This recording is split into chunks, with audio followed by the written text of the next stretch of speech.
We've made it to the last section of this unit, which will cover object relations theory, attachment theory, and the ways in which these theories affect our personality and our relationship dynamics. Let's get started.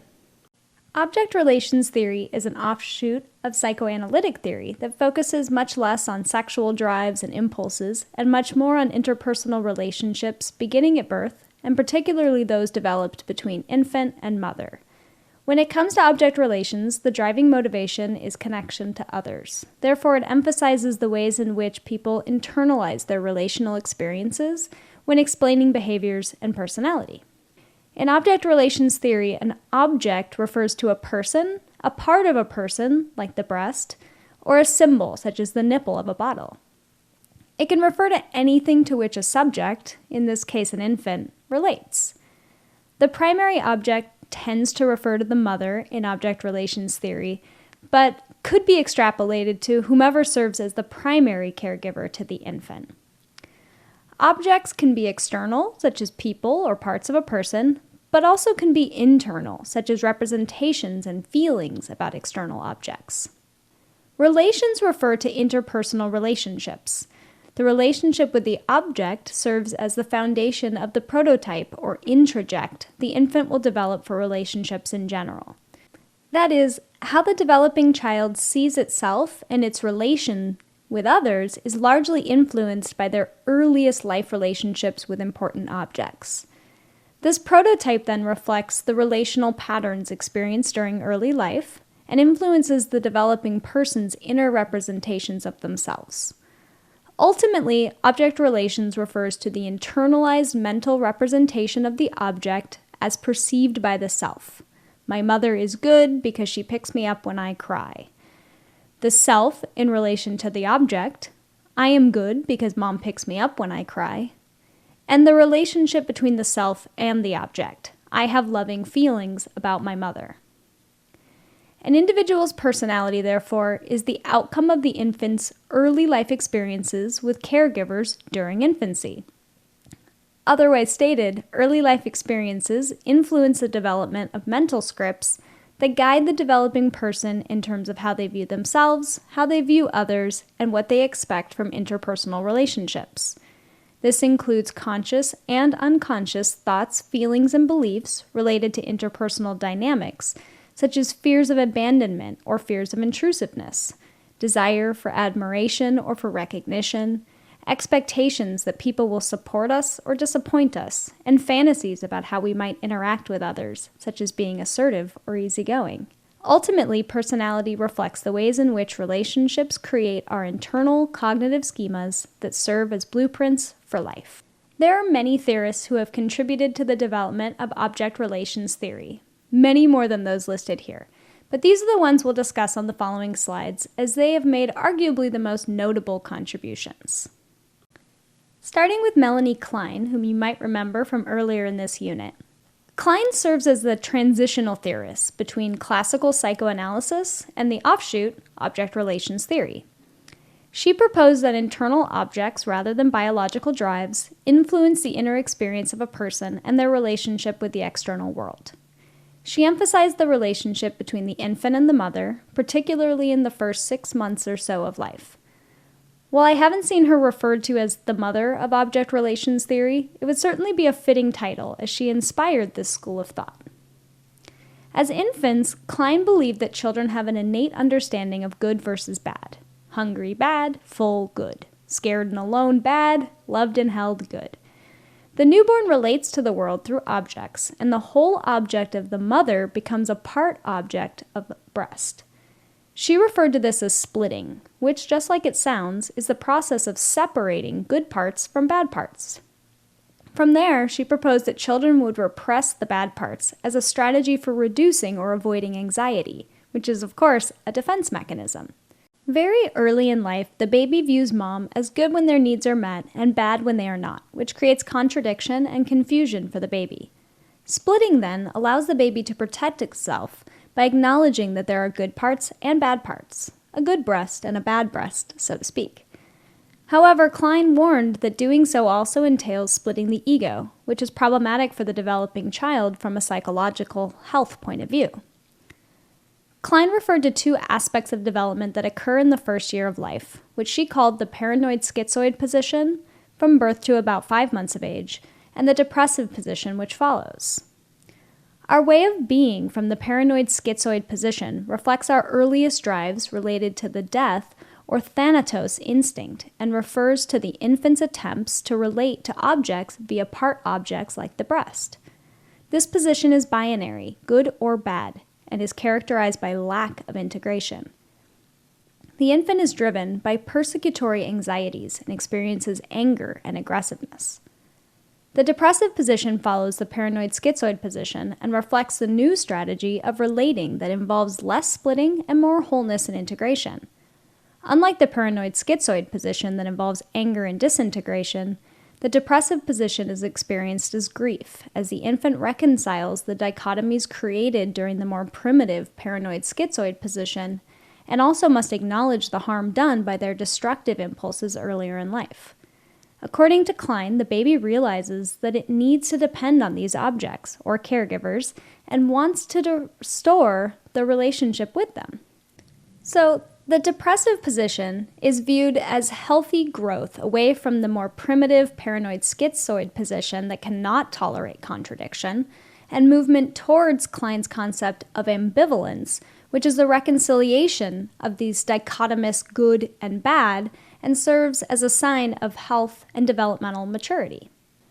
Ronald Fairbairn is credited as the father of object relations because he popularized the term itself. Nonetheless, Melanie Klein is the name most commonly associated with this theory because she did a lot of the early work and proposed the initial ideas.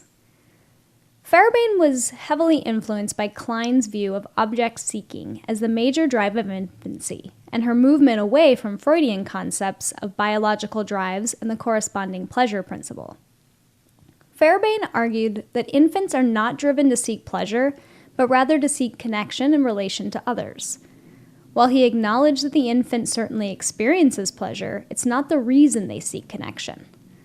The goal is not pleasure in and of itself, but instead reflects the fundamental need for connection in relation to others. It was actually Fairbairn who first introduced the term schizoid, which influenced Klein's titling of her paranoid-schizoid position. It also inspired Donald Winnicott's theoretical views, who we'll discuss next.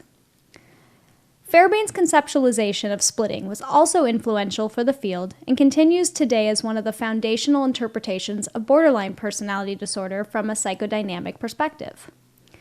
His view of moral defense also remains relevant today and helps to explain why people internalize negative views of themselves to protect against seeing important objects as negative. For example, someone who is abused by their parent might see themselves as deserving it because they're bad, so they can protect against seeing their caregiver as bad, which is more threatening to the ego and oftentimes scarier for the child. Donald Winnicott also contributed to the early development of object relations theory. As a pediatrician, he had the opportunity to observe numerous mother-infant relationships. He determined that healthy development depends on holding, which involves actual physical holding as well as general caretaking, so both physical and psychological. He also differentiated between the true self and the false self.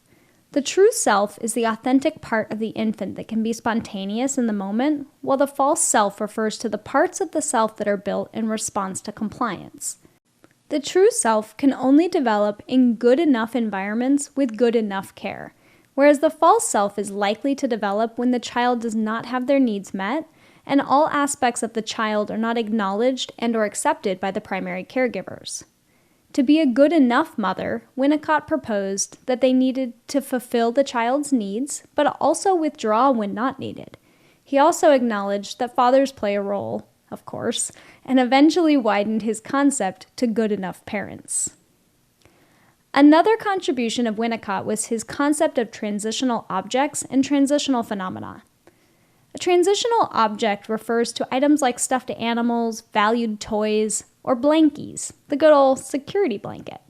And transitional phenomena are behaviors, like sucking one's thumb, that the child uses as a substitute or extension of their caregivers and of themselves. These transitional objects and/or phenomena give the child a sense of comfort and control. As therapists, we talk about transitional objects quite a bit with children, particularly in cases of divorce, in which it's really helpful for the child to bring their transitional objects between homes as a source of comfort and security. Nancy Chodorow is another theorist that you should be familiar with at this point, since we've discussed her earlier in the course as well. Chodorow combined Klein's view of object relations with an appreciation for gender norms and the impact of patriarchal society. Keep in mind that this is a feminist point of view from the last century, not contemporary feministic views. From her perspective, female gender identity reflects lack of separateness and weak boundaries.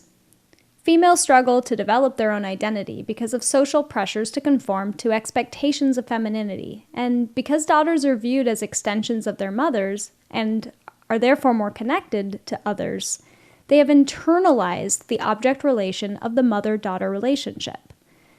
This is referred to as self-in-relation. That is, the daughter is raised with the emphasis placed on so-called female attributes like social connectedness and empathy, and they view themselves as extensions of their mothers. Daughters then have to look to their fathers as representatives of the external world and learn how to interact with the external world through this relationship. Sons have a different relationship with their mothers because they're inherently different, both biologically and socioculturally.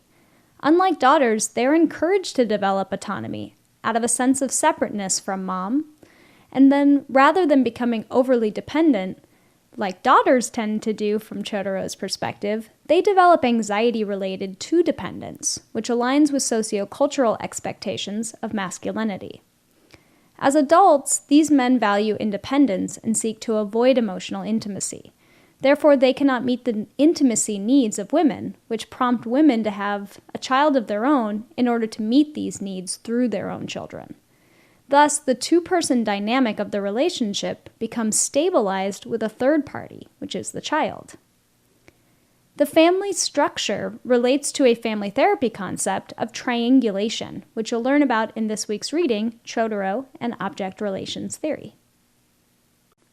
Like Winnicott, Margaret Mahler put a lot of weight on the importance of holding a child. From her perspective, this provides the child with a sense of security and protection. Early in her work, she identified a phase she called normal autism, or the normal autistic phase, but she abandoned it later, so I'm going to skip it here for now, but we will talk about it briefly in Kernberg's model on the next slide. The symbiotic phase, or normal symbiosis as it's also referred to, occurs from about birth to about 5 months of age.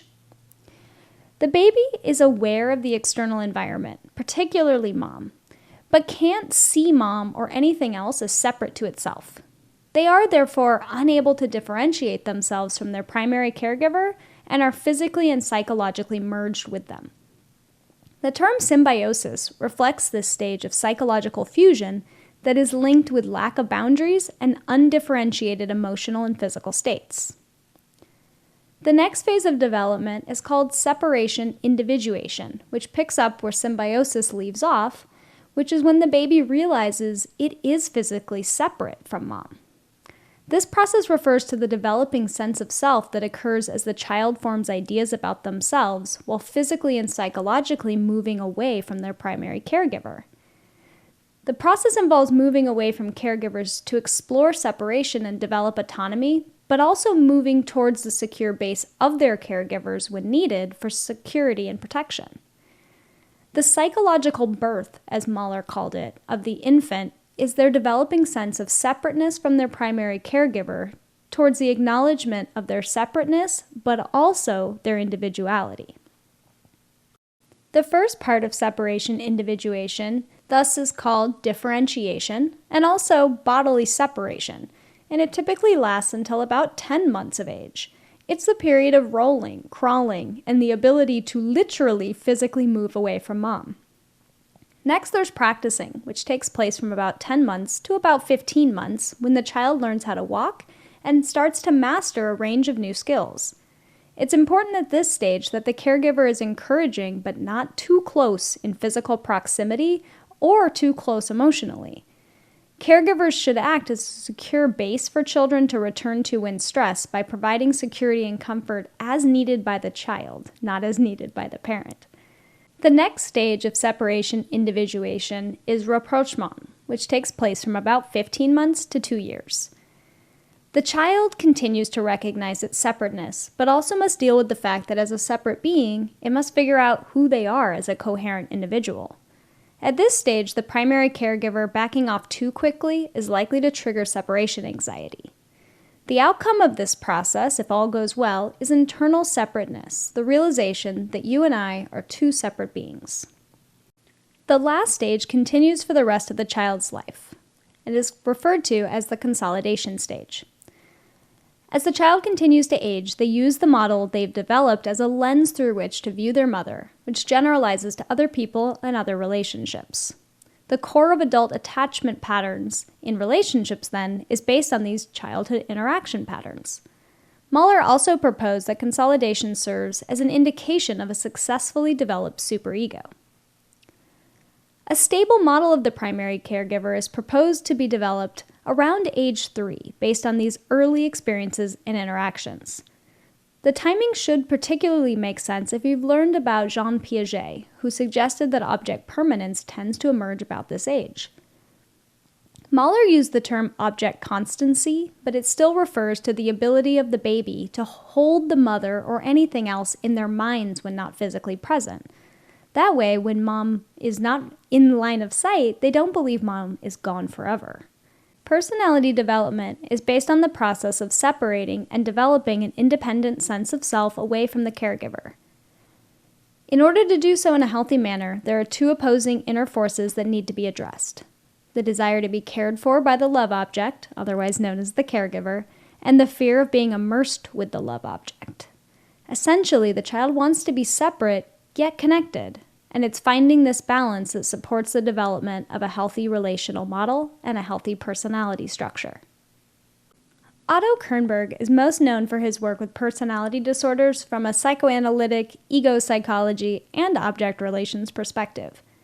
He remained relatively faithful to traditional object relations theory and to Freudian psychoanalytic theory, but particularly concentrated on the conflict between love, or the good libidinal energy, and aggression, or the bad and aggressive energy. From a developmental perspective, he aligned with Freud and with the early days of Mahler in the idea that infants are born in a primary state of narcissism in which they have no conception that they and the external world are separate, and the infant barely, if at all, interacts with their social environment. This stage is referred to as normal autism in Kernberg's model and is expected to last about the first month of life. During the next stage, which also overlaps with Mahler, the baby experiences normal symbiosis, where the child becomes increasingly aware of their caregivers beginning around the end of the first month, but they still do experience themselves as individuals who are merged with their caregiver.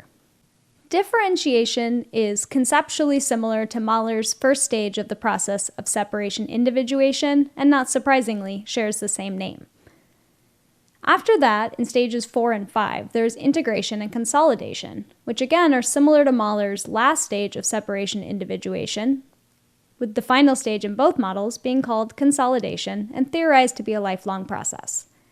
As I mentioned earlier, Kernberg is most known for his work with personality disorders, both theoretically and clinically. His model emphasizes the interaction of temperament and environment, something we'll look at more when we discuss attachment shortly, though Kernberg did not specifically emphasize attachment per se. Kernberg differentiates between surface structures and deep structures of personality that need to be integrated in order to form an individual's coherent identity. A so-called normal personality reflects integration of the self-concept with the relational concept of others.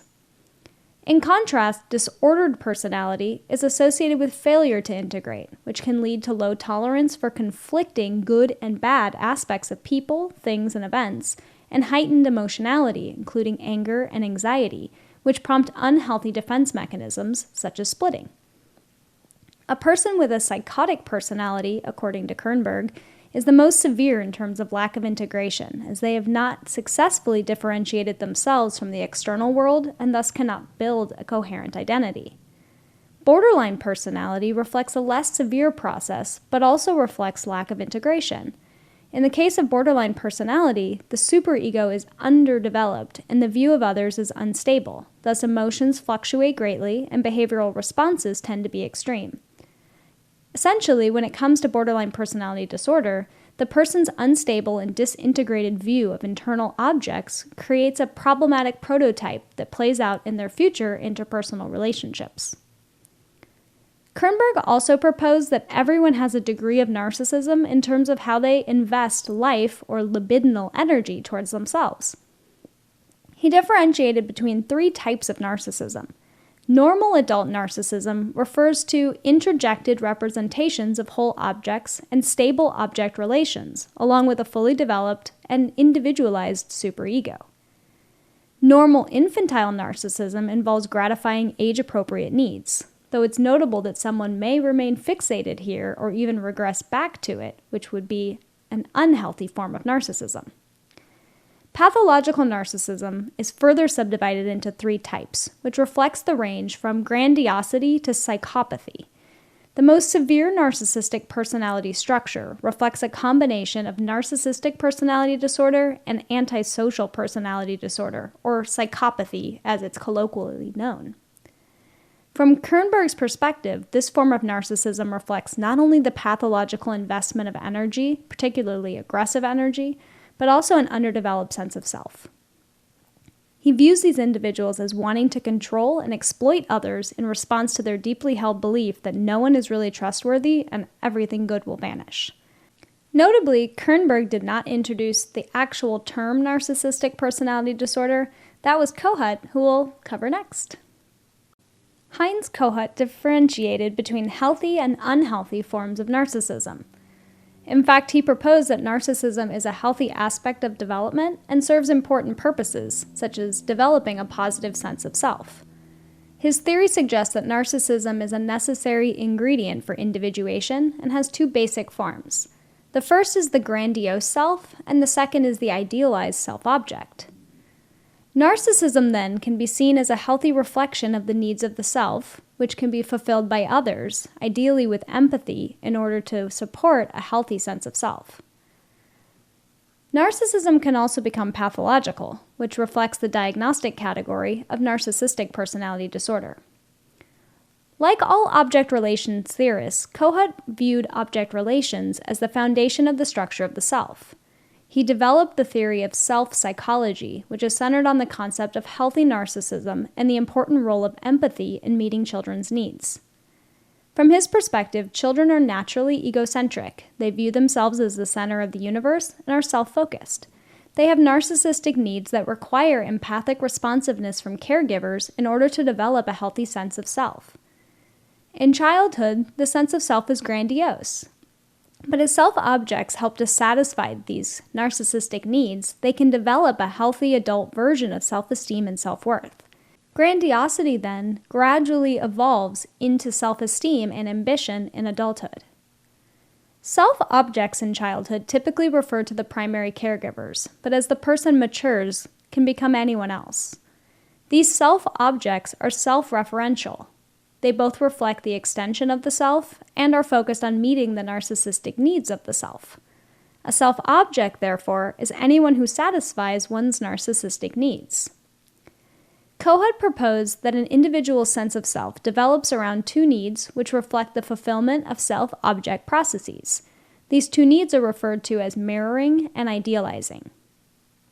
Mirroring refers to the need to be admired by the caregiver and provided with consistent and empathic nurturing. According to Kohut, children have a basic need to know themselves through the help of others. Mirroring, then, is a self-object process that refers to the interaction between the child and the caregiver and reflects the caregiver's empathic and accepting responsiveness to the child.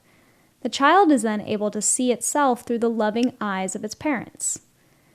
This allows the child to develop their sense of self through the mirroring of their caregivers. Parents model the principle for later mirroring experiences, and thus influence the developing person's expectations of others and of relationships in general. This idea of empathic mirroring is also reflected in relational cultural theory, which is an extension of object relations that focuses on the mutuality and empathy in human relationships throughout the lifespan. Children also have a need to idealize their caregivers.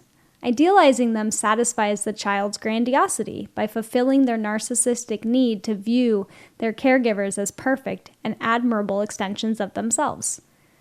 Satisfaction of this need comes from empathic intimacy and sharing with caregivers that allows the child to feel special in relation to their idealized parent. While idealizing levels off, mirroring is considered to be significant into adulthood. The child's initial model of the parents becomes the main principle for other mirroring experiences. This model influences the individual's expectations of relationships and of other people. Love, then, represents the adult version of mirroring as people become self-objects for each other and portray mutual mirroring. But if children do not get their needs met through empathic mirroring and do not have appropriate targets for idealization, they develop narcissistic pathology, which is where the normal, healthy narcissism of childhood becomes the pathological narcissistic personality disorder of adulthood. It's important to note, however, that Kohut's theory has been criticized in light of the fact that it doesn't well differentiate between an immature sense of self and pathological narcissism, and, as Affect 2019 put it, it's a narrow model overall. If you're interested in learning more about the distinction between narcissism and healthy self-esteem, I recommend this week's optional video, Narcissism versus Self-Esteem. Moving on to attachment theory, which was initially developed by John Bowlby, the so-called father of attachment theory.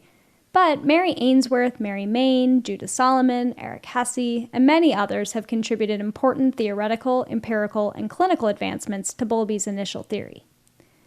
John Bowlby viewed attachment from the perspective of object relations theory and proposed that attachment served as the foundational purpose for humans and animals from an evolutionary perspective. Without attachment between a newborn and a caregiver, or an object, so to speak, the baby would not survive.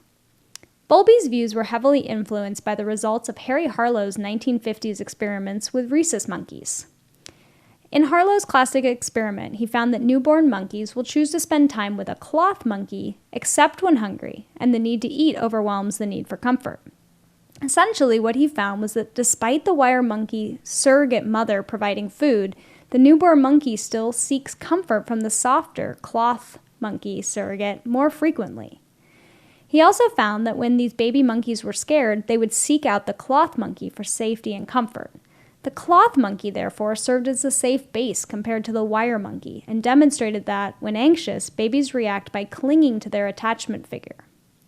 In later experiments, Harlow also found that monkeys who were isolated, that is, not allowed to socially bond at all, and therefore never given a chance to form an attachment, develop very abnormally, even if they were later moved to a normal environment.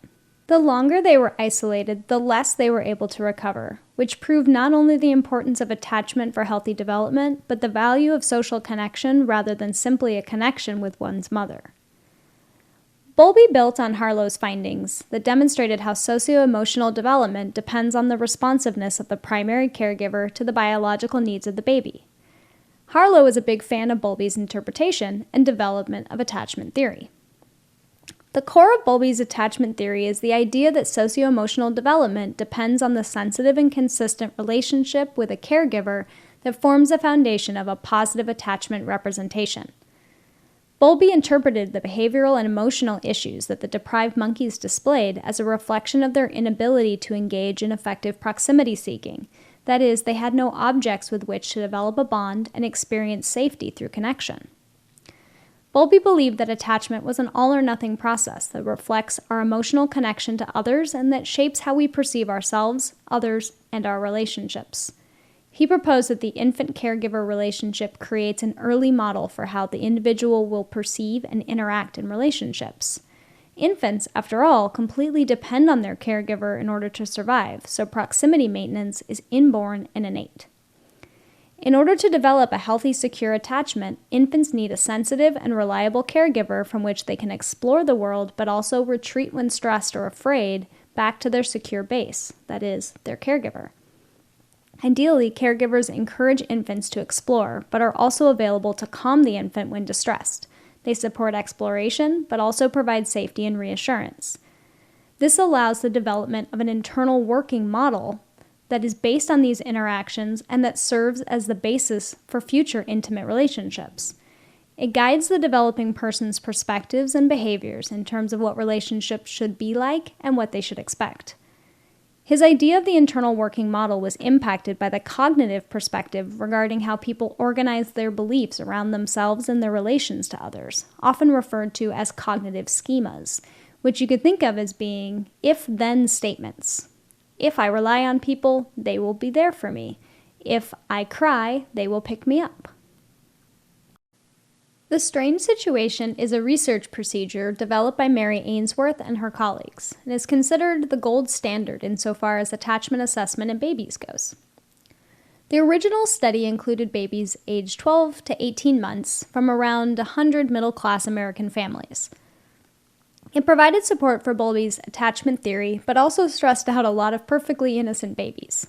There are some ethical issues, like most of the Hallmark psych studies, though to be fair, they did stop if the baby appeared to be too distressed, whatever that means.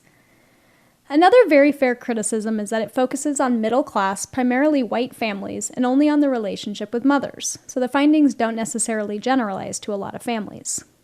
In the study, each baby was exposed to 8 episodes that lasted approximately 3 minutes each. In episode 1, mother, baby, and experimenter are all together in the room. Then the experimenter leaves, just mom and baby together. Then in episode 3, the stranger joins the mom and the baby. In episode 4, the mother leaves the baby with the stranger. Then the mother returns and the stranger leaves. Next, in episode 6, the mother leaves the baby, who is now alone. Then the stranger returns to the baby. And then lastly, in episode 8, the mother returns, the stranger leaves, and it's just mom and baby again. The baby is scored based on 4 factors that are rated by trained observers. These 4 factors are proximity and contact seeking, contact maintaining, avoidance of proximity and contact, and resistance to contact and comforting. Additionally, observers look to see what the baby does in the room, what toys they play with, where they look when mom leaves, and whether they try to go to the door, as well as their emotional responses, such as laughing, crying, smiling, or screaming. Secure infants were defined as those who used mom as a safe base, which was demonstrated by normal distress when she would leave, more exploration of the stranger when mom is present, happy whenever mom returns, and relatively easy to soothe and proximity seeking. Overall, these are happy babies who smile, wave, and play with toys. Ainsworth proposed that the mother's sensitivity to their child's needs and their responsiveness to them determine the security of the attachment. A secure attachment, then, reflects the sensitivity, consistent responsiveness, and competence that Bowlby proposed in his initial attachment theory. This pattern accounted for the majority of babies in the study at about 70%.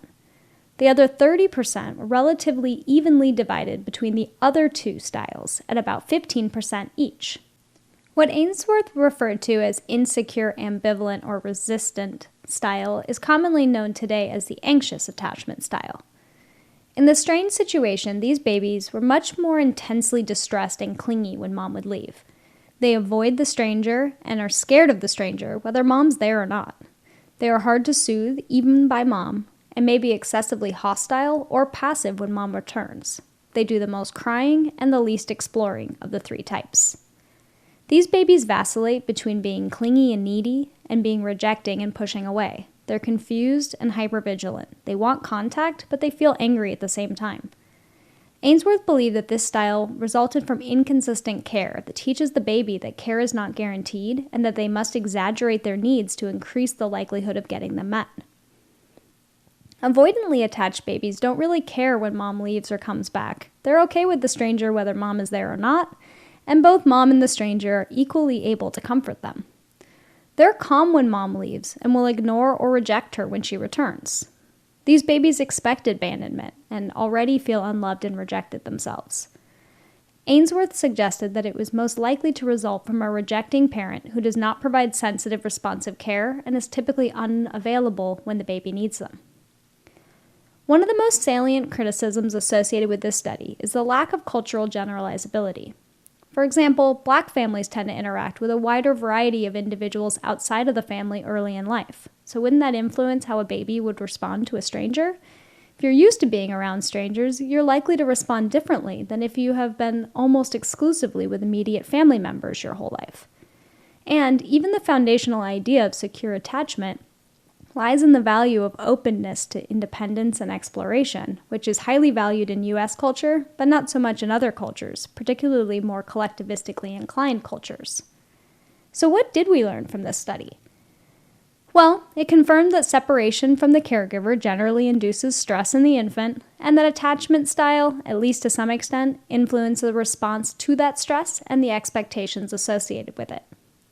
A child with a secure attachment is viewed as having a positive model of self and others. They see themselves as good and others as good.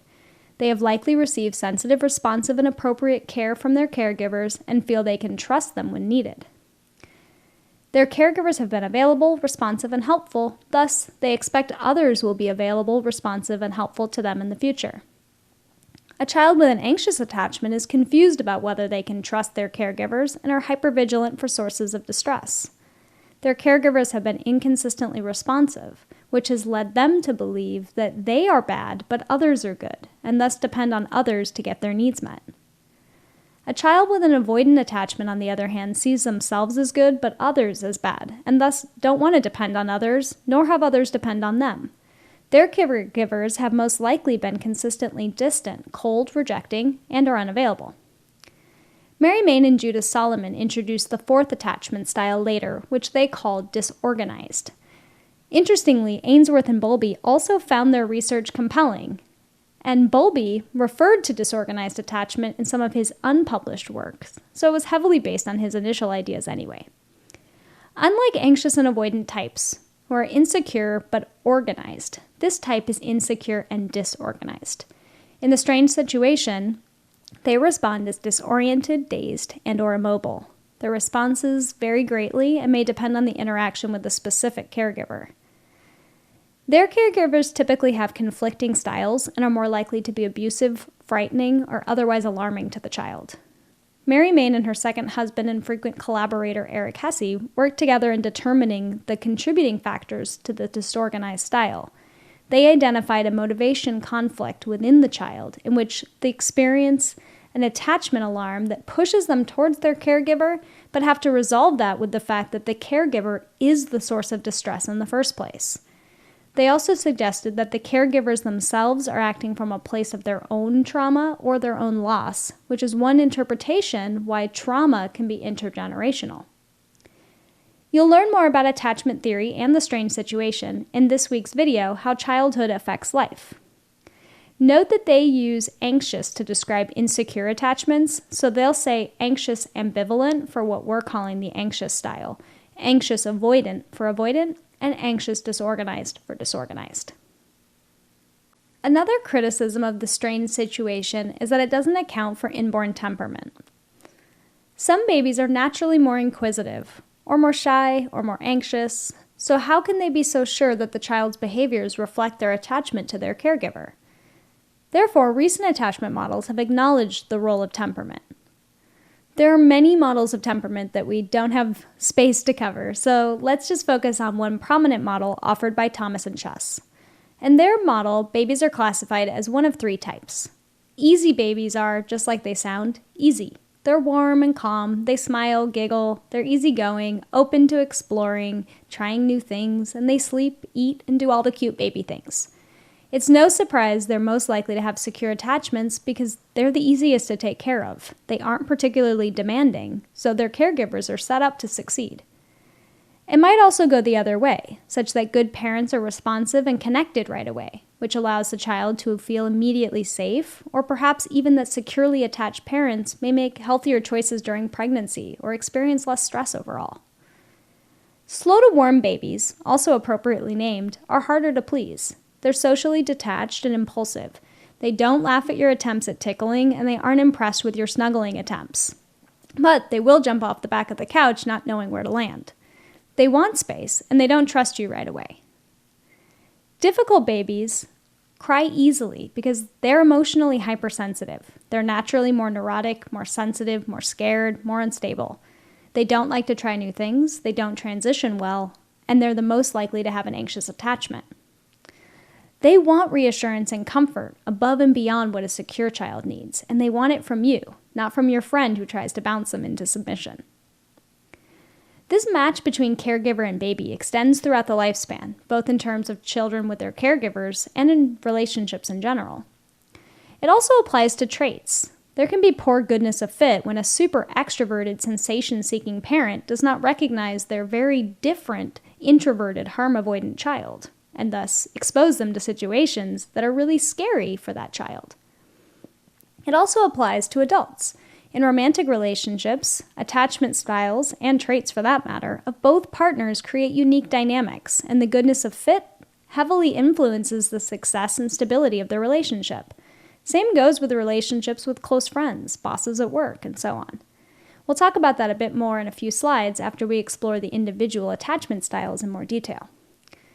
But first, I want to look at research that suggests that attachment serves as the link between temperament and the Big Five dimensions. Barrell et al. 2020 found that secure attachment is positively correlated with extroversion, agreeableness, conscientiousness, and openness, and negatively correlated with neuroticism, which should make sense in light of the fact that secure attachment involves emotional stability. They cite stability and plasticity in their interpretation of this relationship. Stability refers to the ability and motivation to maintain stable relationships, whereas plasticity refers to the degree of flexibility an individual has in their behaviors and thought processes. Individuals with secure attachments tend to be more agreeable and more conscientious and less neurotic, which aligns with stability, and they also tend to be more flexible, which is associated with extroversion and openness. Similar to Fisher et al. 2015, Barrell et al. 2020 found that high scores on the Curious Energetic Scale was associated with higher scores on extroversion and openness, in addition to conscientiousness. High scores on the Cautious Social Norm Compliance Scale was linked to high conscientiousness but low openness, and high scores on the Pro-Social Empathic Scale were linked to high neuroticism and high openness. Interestingly, unlike Fisher et al., Barrell et al. Did not find any correlation with the Analytic Tough-Minded Scale, except when considering it in relation to attachment insecurity. Ultimately, they found that while attachment security and high scores on the Curious Energetic, Cautious Social Norm Compliant, and Pro-Social Empathic scales are correlated with high agreeableness, attachment insecurity plus high score on the Analytic Tough-Minded Scale is associated with low agreeableness. The relationship between temperament, attachment, and personality may help to explain the importance of goodness of fit. Some babies are simply more susceptible and more vulnerable to attachment ruptures and need even more consistent and sensitive care than their more naturally easygoing counterparts. And if they're naturally high in testosterone, which is linked to high scores on the Analytic Tough-Minded Scale, then they're more prone to low agreeableness, which would further place them at risk of poor attachment. It's harder to develop a secure attachment when you aren't very agreeable, and when people treat you poorly, you only become less agreeable over time. If you're interested in learning more, I've included Barrell et al.'s 2020 article in this week's module. It brings together this week's attachment material with what you learned in Unit 1 about the 5-factor model and the Fisher temperament inventory.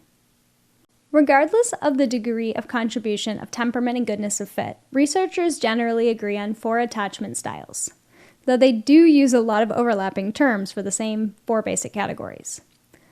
One way of classifying attachment styles is by evaluating the person's proximity seeking and abandonment anxiety. Proximity seeking refers to how we feel about others. High proximity seeking is associated with a positive model of others, which leads to engagement rather than avoidance. Low proximity seeking, in contrast, is related to having a negative model of others that prompts avoidance. Abandonment anxiety is related to how we feel about ourselves. High abandonment anxiety is related to a negative model of the self and the associated anxiety caused by that, whereas low abandonment anxiety is associated with having a positive model of the self and correspondingly low anxiety about abandonment. So let's look at these attachment styles in terms of these dimensions. A secure attachment style is high on proximity seeking and low on abandonment anxiety.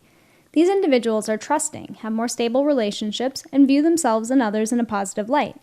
From a personality perspective, they're more likely to be viewed as emotionally stable, that is, not neurotic, but also tend to be more adaptable, open to connection, and respectful of boundaries.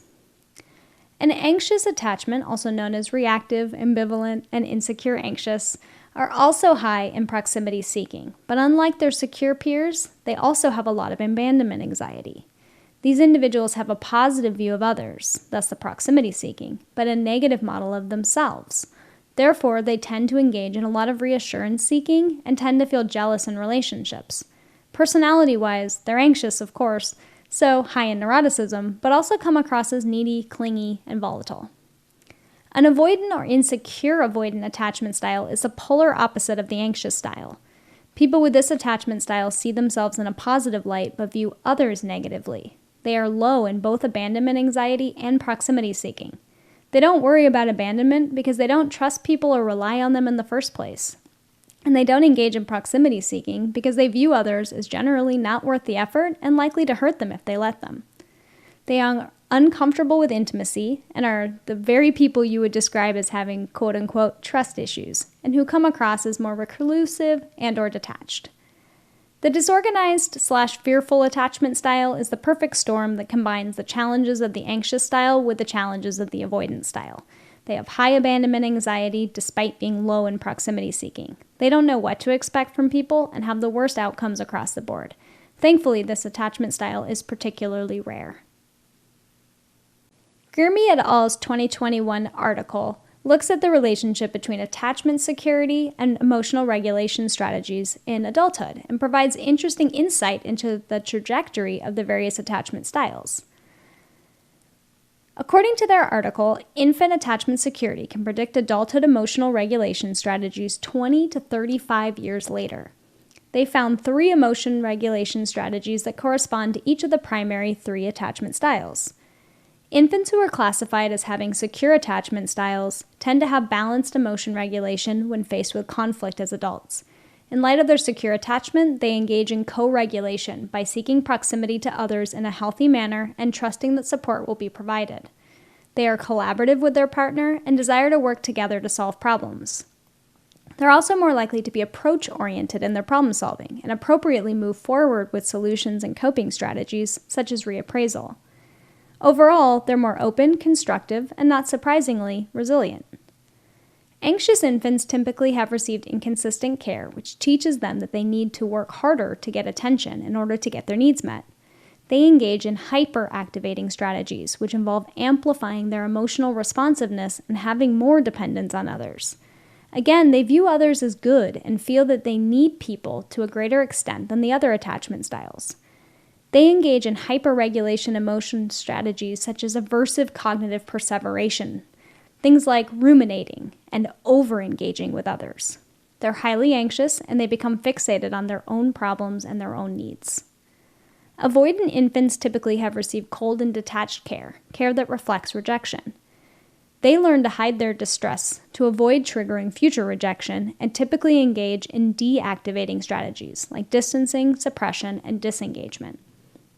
These hypo-regulation strategies are aligned with their desire to avoid emotions, distract from problems, and generally keep their distance from others. They want to avoid their own emotions as much as they want to avoid depending on other people. Their approach to problem solving, therefore, tends to be superficial and avoidant. Attachment-related tendencies, as we discussed on the last slide, are generally stable in the sense that attachment styles commonly remain the same over time. They're influenced by early life relationships, as we've discussed, but also by cultural norms. For example, American society is more avoidant overall, especially compared to societies like Israel, which are much more interconnected. This should make sense in light of the fact that American society places emphasis on self-reliance, and it's common to resist trusting others. We're a culture that believes trust is earned and built. Another reason that attachment styles are relatively stable over time is that expectations are self-fulfilling and self-perpetuating. That is, attachment styles become more fixed over time because the person's expectations lead them to act in certain ways that often confirm their expectations. For example, if you avoid someone and then they don't get close to you or provide support, it reinforces your belief that people will not care for you. Anxiously attached people who engage in a lot of attention-seeking and reassurance behaviors tend to push away people, which confirms their belief that people are unreliable. You fear rejection, so you act clingy, then you're rejected, which makes you even more worried about rejection next time, and therefore even more clingy. But attachment patterns can also be context-specific and can change based on experience. Your infant attachment style influences your adult attachment style, but it's not set in stone.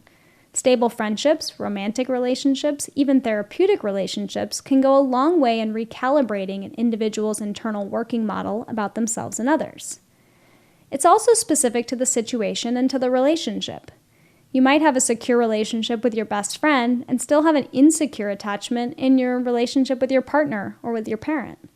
Or perhaps you typically engage in behaviors consistent with a secure attachment style, but when faced with a more serious conflict or alert to the attachment safety system, experience more of an anxious or avoidant attachment style. Or perhaps you're typically secure in romantic relationships, but your last relationship was particularly traumatic, so in your new relationship, you experience more anxiety and jealousy, or more avoidance and emotional disconnection. While there is variability, the research literature demonstrates that attachment styles influence our relationship as adults. Campbell and Stanton 2019 suggests that two aspects account for individual differences in adult attachment. The degree of attachment anxiety, that is, the degree to which people worry about rejection or abandonment, which prompts proximity-seeking, reassurance, and attention-related behaviors when stressed, and attachment avoidance, the degree to which the individual is comfortable relying on others and being relied on for comfort and reassurance, which prompts deactivation and disengagement when stressed. Adult attachment styles are most commonly evaluated with the semi-structured clinical interview known as the adult attachment interview. You'll learn more about this assessment, attachment, as well as the process described earlier of separation-individuation in this week's reading, Attachment and Separation-Individuation by Bergman et al., 2015. Adults with secure attachment styles make the easiest partners because they have a strong capacity for closeness and desire closeness, but also respect their partner's autonomy and their boundaries. They have low attachment anxiety, that is, low worry about being abandoned, and low attachment avoidance, that is, low concern about relying on others. They don't tend to be jealous or obsessive, and they don't seek a lot of reassurance because they trust themselves and they trust their partners. They can become close to others relatively easily and are not preoccupied by fears of abandonment, and they tend to have fulfilling relationships. Their model of love is that true love lasts. They enjoy feeling close, and they don't perceive a great deal of threat from the relationship. Interestingly, Matana et al. 2004 also found that individuals with secure attachment to their primary caregiver or caregivers also have an easier time adjusting to college. Anxious infants typically have received inconsistent care, which teaches them that they need to work harder to get attention to get their needs met. In relationships, they have a tendency to fixate and exaggerate and need help down-regulating. They have high attachment anxiety and high fears of being abandoned, but low attachment avoidance.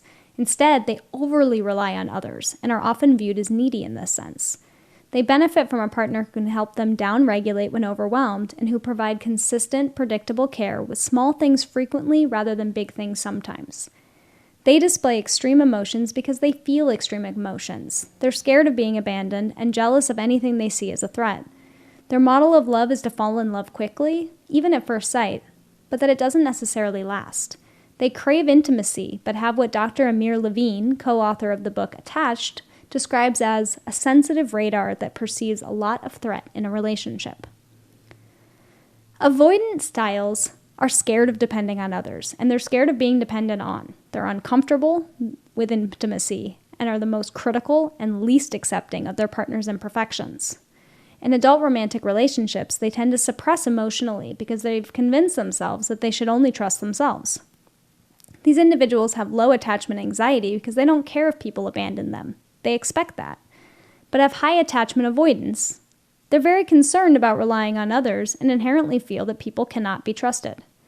They need acceptance and validation from partners who can understand that they're scared of depending on others and scared of being depended on, and who don't give them more reasons to doubt their trustworthiness.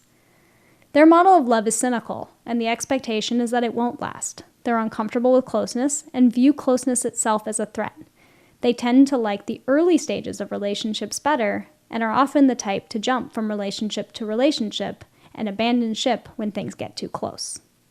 Secure relationships are possible with all of the attachment styles and pretty much all personality types that genuinely want to be in a relationship, but some dynamics are easier than others.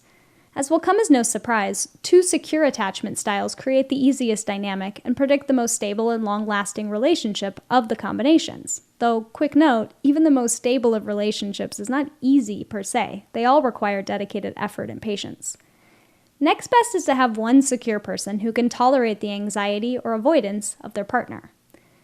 As you might imagine, of the various combinations possible between the three core attachment styles, anxious combined with avoidant is the most challenging scenario.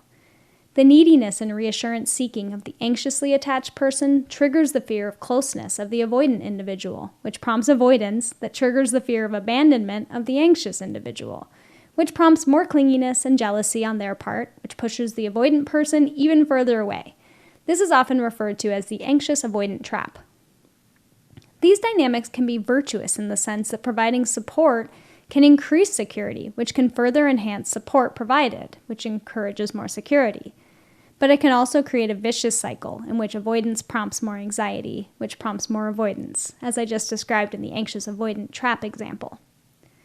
In their article, Campbell and Stanton suggest that trust helps determine whether the dynamic is virtuous or vicious. Trust is, after all, the foundation of healthy and stable relationships and the core of the attachment system. Anxious and avoidant attachment styles tend to have lower levels of trust and less constructive coping when dealing with violations of trust.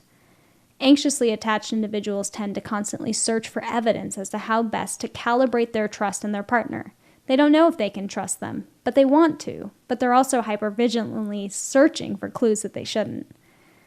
Avoidantly attached individuals have lower levels of trust overall. They expect their partner to be unreliable and untrustworthy and act accordingly. The more trust partners have in each other, the more security the relationship will have.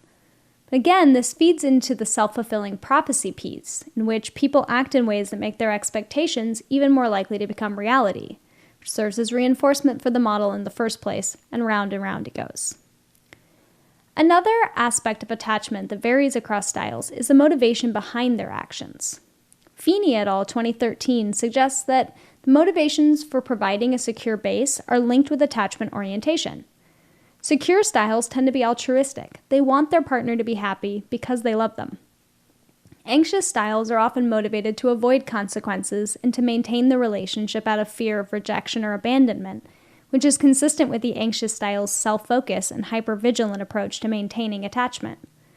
Avoidant styles are also motivated to avoid consequences, but this time it's aimed at avoiding intimacy and maintaining their independence, which is consistent with the avoidant style's emphasis on valuing autonomy over connectedness.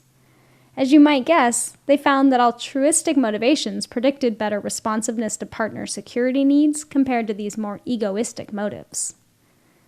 Harville Hendricks, a world-famous relationship therapist, suggests that we choose partners, at least in part, because we want to unconsciously resolve the lasting pains of childhood relational experiences. So a secure attachment with primary caregivers to some extent predicts finding a secure mate in adulthood, and so on and so forth. But I said all combinations can have a secure relationship, so how does that work? The literature suggests that while we don't have the same capacity or desire for closeness, we can develop relationships if we acknowledge and respect each other's needs. That means we need to give our partners what they need, not what we need in their shoes, a very important distinction. Amir Levine, who again is the co-author of the book Attached, suggests secure relationships sidestep triggering the attachment system in order to maintain a calm and stable relationship. He cites consistency, availability, reliability, responsiveness, and predictability as the 5 hallmarks of a secure relationship. John Gottman, another relationship researcher and expert in this field, refers to the importance of turning towards a partner's bids for attention as a crucial element for maintaining a healthy relationship.